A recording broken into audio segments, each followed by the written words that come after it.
Perkenalkan, nama saya Zakwan Nabahan, NIM 122370180. Di sini saya akan menjelaskan salah satu metode estimasi sumber daya, yaitu metode cross section.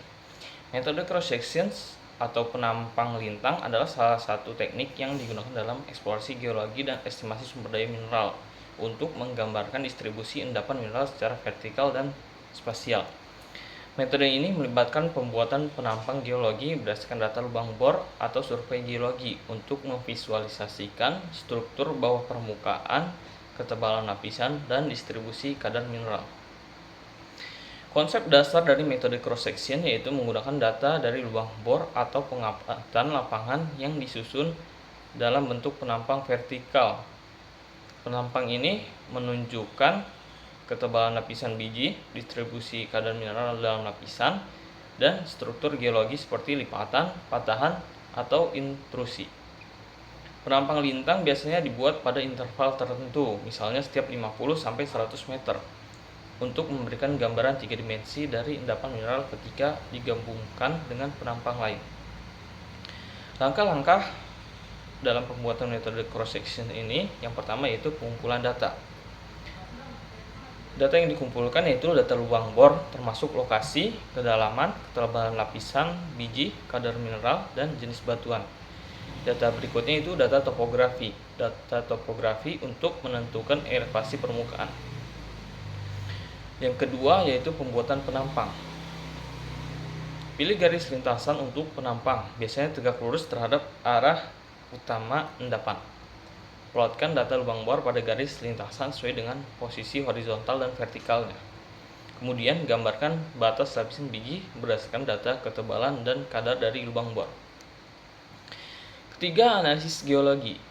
Identifikasi zona mineralisasi berdasarkan kadar dan ketebalan lapisan. Kemudian tentukan struktur geologi yang mempengaruhi distribusi endapan.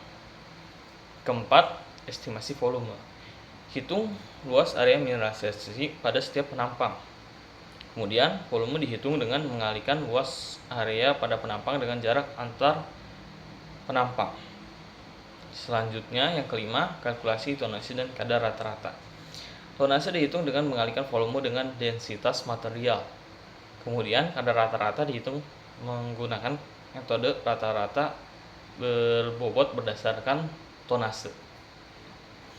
Keunggulan metode cross section yaitu visualisasi yang jelas, memberikan gambaran vertikal distribusi endapan mineral dan struktur geologi.